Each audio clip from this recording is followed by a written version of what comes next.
On the docket tonight, we'll call it a Supreme Spat, leading to questions about what role Supreme Court justices ought to play in our politics. Trump, of course, he's a guy who likes to pick a fight or two, and he has a lot of people targeting him. But now he's in a feud that's been bumped up a notch with liberal Supreme Court Justice Ruth Bader Ginsburg. Now, Ginsburg was doing some interviews following the end of the Supreme Court's most recent term when the topic of Trump came up. Her take? Well, it was that Trump is a, quote, faker who has an ego and has been treated too gently by the press, that he, quote, says whatever comes into his head at the moment, and he has no consistency in his thinking. And talking about the impact that President Trump might have, she added, for the country, it could be 4 years. For the court, it could be, I don't even want to contemplate that.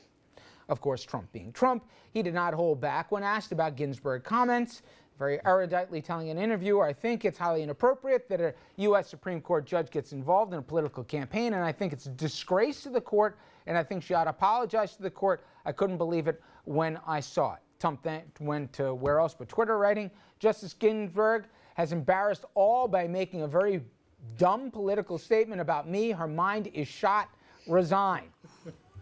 Tell us how you really feel. Now, while it's very unusual these days to see Supreme Court justices get involved in politics, it is certainly not unprecedented. In fact, in the past, you don't have to look too far to find it. Charles Evans Hughes, he resigned from the Supreme Court in 1916 to be the Republican nominee for president. He lost, was reappointed to the court as Chief Justice in 1930. Earl Warren, remember him, also Republican, went directly from being governor of California to Chief Justice in '53 and is considered among the most respected justices of all time. President William Howard Taft, yet another Republican, was picked to be Chief Justice 8 years after he lost his bid for re-election. All right, let's bring in our legal panel to weigh in here. Jimmy Kasuris is a criminal defense attorney in Manhattan who sits on the board of directors of the New York City Criminal Bar Association. He frequently lectures at New York Law School and the bar associations in Queens and New York City. A new guest to our program, Brian Scarlatos. He's an attorney with Cosmolense, help me out with that, and Fink in the City, specializing in civil and criminal tax cases. Could have bluffed it, but I gave up. Focused on white-collar criminal cases and more. He's been named one of the top 100 best attorneys in New York by New York super lawyers. And another familiar face, MAYO Bartlett, attorney at the law offices of MAYO Bartlett, PLLC, former chief of the Bias Crimes Unit at the Westchester County DA's office. We, in fact, tried to talk him into being DA. It didn't work. Mark Furnish, professor at Brooklyn Law. He's argued before the U.S. Supreme Court and generally just likes to argue. And I already know Mark is laying in the weeds to talk about how outrageous he found Justice Ginsburg's comments. Does anybody think she was right to go where she went? No, it's not a good idea. It is. I have to say, probably inappropriate for her to involve herself. Well, let's not sugarcoat it. It's indefensible for a Supreme Court justice to be saying. What it shows, though, is how desperate people are getting with the thought, or some people are getting with the thought that Donald Trump could actually be president. And so here you have somebody in probably one of the most affected venues, should he become president, basically yelling out, saying, you don't understand how bad this will be. And I think she was upset that not enough people are coming out and pointing out some of these things. So she felt like she had to add her voice. I love her, but I do think it was probably crossing the line. Well, listen, let's say, before, let me not make it easy for you, okay? Yeah. The late Justice Scalia, God rest his soul. Right.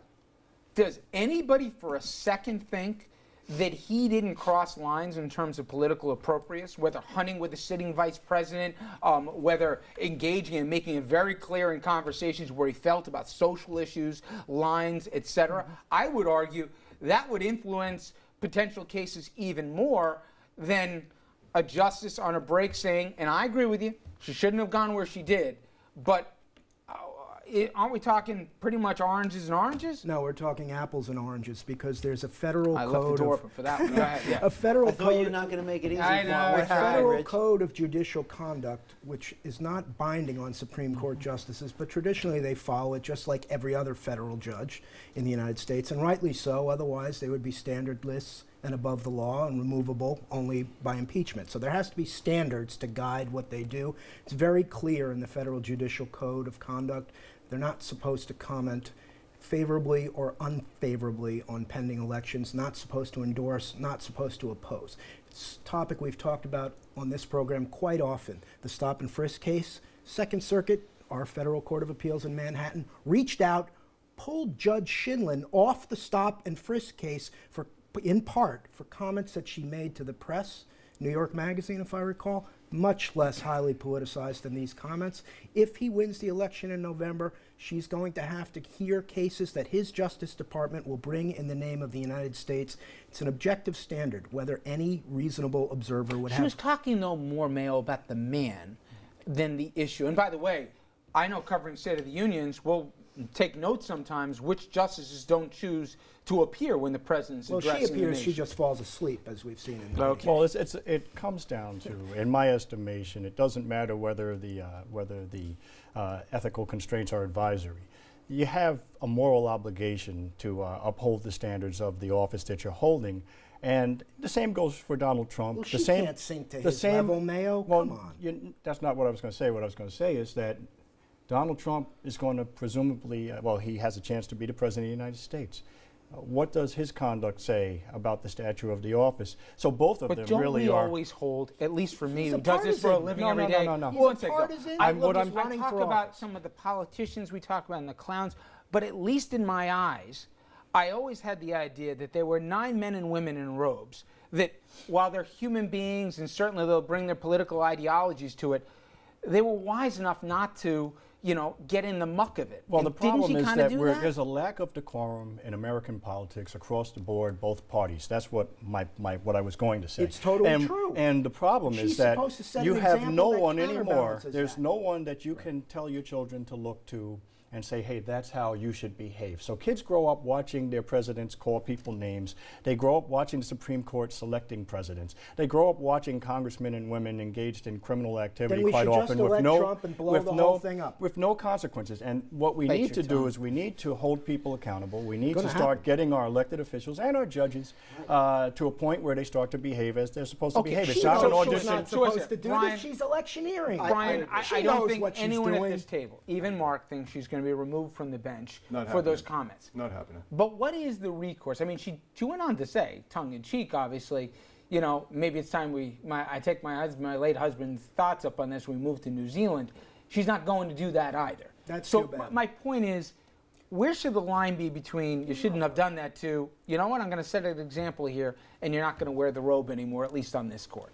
I think you need a line where somebody's actually misstating something or really crossing the line several times. The out for Justice Ginsburg, and I do agree she shouldn't have made those comments, is she was commenting, as you pointed out, more about the person and his character. She wasn't commenting on issues. I agree it doesn't work in general, but she's not going to get What removed was for the word commenting that she on his used character. about him? Nor is it any secret. Let's face it, guys. There's so much a political talk about. institution, There's but so you much have talk to about uphold what the the charade. next president is going to do in terms of the Supreme Court. There's no secret as to pretty much what every Supreme Court justice thinks Other about than the Kennedy, political yeah. party Yeah. and so on and so forth. And let's also remember that Trump, in a lawsuit of his own, Different standard. it Totally is a different different, standard. it is He's a different private standard, but we citizen, have a to litigant. really worry about what his reaction would be to a Supreme Court decision or to a decision that's against his administration. Look, I agree. And just for she the shouldn't have audience, done if it. nobody knows what Jimmy's alluding to, not that long ago, as I think most of you remember, he said he didn't believe what he called was a Mexican judge who actually was Obama born in just Indiana. Hold on a blasted the minute. Supreme As Court well for as the also a immigration person decision. of Blasted it. Arabic descent could sit on any of his cases because they wouldn't be qualified given his prior comments. Inappropriate, but I'm telling you, it's just an example of somebody in this position getting so desperate that he's not being called upon by the press to answer certain questions, he's that being there's a called upon. possibility. Well, that may be happening now, It's but been he had a happening for he had a months. free ride up until now. Because the press loves the headlines and they love the clicks. If they would ignore an attention seeker, he wouldn't get the attention. Every time a person in the intelligentsia, in the establishment, like Justice Ginsburg, dumps on him, helps foster the us against them mentality, plays right into his hands. It's not even a smart thing. But that's she a did. political point. I guess Yes, it my is a question political point, I and her guess my comment was question is, political. from a legal standpoint, to me, would we be having a different conversation if she said, well, he better not try and bring any idea of, throwing out all illegals in this country before me here, some mass,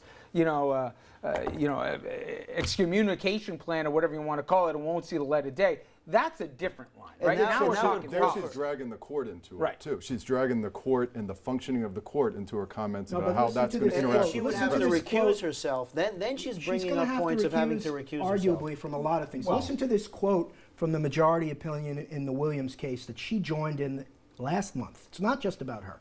A multi-member court must not have its guarantee of neutrality undermined, for the appearance of bias demeans the reputation and integrity not just of one jurist, but of the larger institution of which he or she is a part. She Yes, but joined at that the opinion same time, 1 at the month same ago. time, Clarence Thomas's wife is a member of extremely listen. conservative groups, and he's asked to vote on their issues every day. Never speaks almost You know ever what, in but court. Mark, to Mayo's point, you're suspending cynicism when it's No, convenient. no. I'm very, very cynical about this. There is a well-established line. You do not and cannot talk to the press and express No your debate. opinions. You got 5 about people at this a table who pending says you shouldn't have candidate. did what you so did. here's the thing. It's an objective standard. Would a reasonable person, knowing all the facts, question their Okay, impartiality? last question, we're on a break. Do you, Mark, believe in your heart of hearts Yes.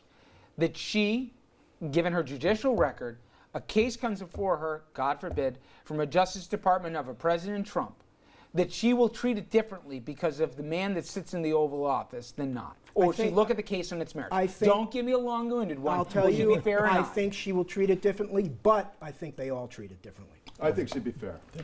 I'm do with too. Brian I do and too. Jimmy. Well, look at And Bush v. Mayor. Gore. All right. Did Scalia treat Bush v. Gore fairly? I don't know, to be fair. Okay. All right. Coming up next, more Trump. He's really rich, just ask him. But if you are the IRS, he'll tell you how little money he really has. What are the implications for the maybe billionaire and his campaign? Brian's going to help us out with that. Stay with us. I don't think.